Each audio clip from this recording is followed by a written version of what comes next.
What's up, people? Shintaro and Beanie here again. This time, we kind of want to take our own little, make our voice heard on the little part of the Naruto debate thing that's kind of been going on, where people keep arguing about Alucard, how, could he win, couldn't he win, is he really invincible? Well, basically, I want to talk about the part of the series, I forget which series it is, that Alucard absorbs Schrödinger, the cat boy that exists like everywhere and nowhere. What happened? Okay, let me explain something about Schrödinger first, because I understand this a little bit better than Shintaro does. Basically, Schrödinger is based off of the Schrödinger's cat scenario from quantum physics, and it was basically a scenario about like a cat that was put into a box with a very toxic poison that may or may not go off, and nobody will know that the cat's alive until they open the box. So basically, to the world outside, the cat is alive and dead, the cat exists and does not exist simultaneously, and the probability will only be proven once we open up the box. But until then, we don't know. So the Schrodinger's cat kind of symbolized probability. It symbolized kind of like existing and yet not existing, to be alive and dead at the same time. It's kind of a complicated quantum physics concept, but essentially Schrödinger from Hellsing was made to kind of embody that, and he was omnipresent, which basically meant he existed everywhere yet did not exist. He existed in every plane of existence, but he could not die. He also doesn't age or need food or water or air. Essentially, it's kind of like God mode. He's not powerful as all hell, but he is impossible to kill. At the end of the anime, Alucard absorbed him. He injured him and absorbed his soul through his blood. This caused a bit of an mental conflict, where they were kind of fighting for dominance. During this conflict, which lasted 30 years, I might add, they're basically struggling in like this unknown dimension or something for control. It was kind of equated that they had both just become nothing more than imaginary numbers. And at the end of it, Alucard ended up discarding all the souls that he assimilated inside of his body, and was able to maintain control over Schrodinger's attributes. Which then he materialized in front of Integra Hellsing and said, I've absorbed him, now I exist everywhere and nowhere at the same time. Which means he's now omnipresent, he cannot die, as Schrödinger demonstrated from having his head blown off and then immediately he had his head blown off in England, and then like 3 seconds later he was in Germany sitting in the commander's throne completely fine. If he wills himself to not be injured, he is. If he believes that he is unscathed and in a completely different location, he is. Alucard has that power too, so he can't die. As far as how he can win, that's more of the debate. But people were saying that Naruto would kill him immediately.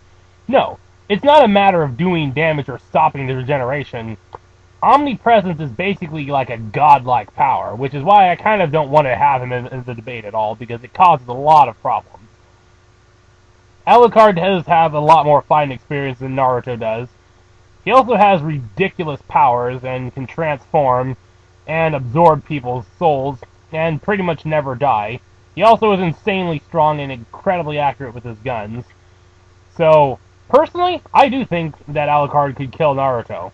Naruto gets powerful as all hell with some of his stuff, like Sage Mode, he's really strong.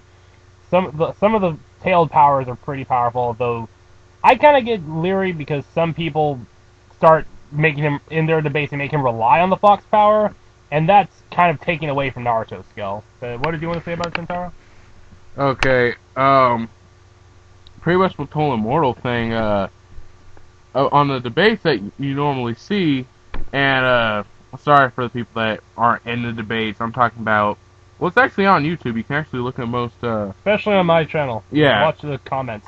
Yeah, go on Bing's channel, look at his favorites and all that, you can see the debates, and I'm also I'm a member on Comic Vine and Anime Vice, by the name of, Trey Dog, but, it's pretty much just, people think that if he's destroyed on a, cellular level, that he can't come back and he needs something to regenerate from, when they don't really understand what being a perfect immortal means. Maybe we should say, for people that don't know why they say that, it's because of the Rasen Shuriken technique that Naruto developed, where he basically creates a spear that traps the enemies, and then he uses his wind style chakra to create little blades of wind that cut through the enemy's cells, which I guess does a lot of internal damage, kind of like internal hemorrhaging, sort of like what the Hyugas do to you. But some people seem to they seem to mistake cellular destruction for like atomic destruction. They seem to think that because you cut the cells can't regrow or something, and they think that stops regeneration. That's the end of everything.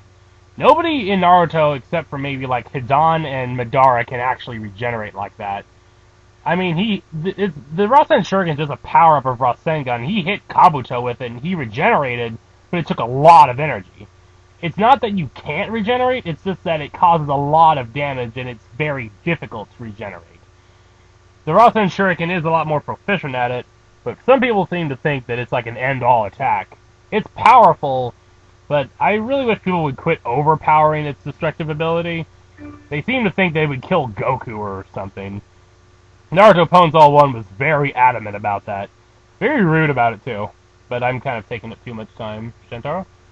Oh, well, also the other thing about, back on Alucard, people also seem to think that, he is completely useless against mental attacks. You know, for example, Itachi or Aizen or someone like that. Oh, yeah. Maybe I should bring up what I said about what Itachi did. Yeah. Okay, this is one thing that really irritated me, because I'm a really big Itachi fan. What his Tsukuyomi does is not instant death to your brain. He's not going inside of your head and punching your cerebral cortex. What he's doing is causing a large amount of trauma or stress based on something traumatic that happens. Like for Kakashi, he made him envision being stabbed in the stomach over and over. For Sasuke, he made him see the genocide of his people. These are very stressful things to see. It's not like a universal thing that works on everyone, because Itachi deals with humans that are hurt from being stabbed. If you can take away their ability to dodge and make them feel pain, it can be very stressful.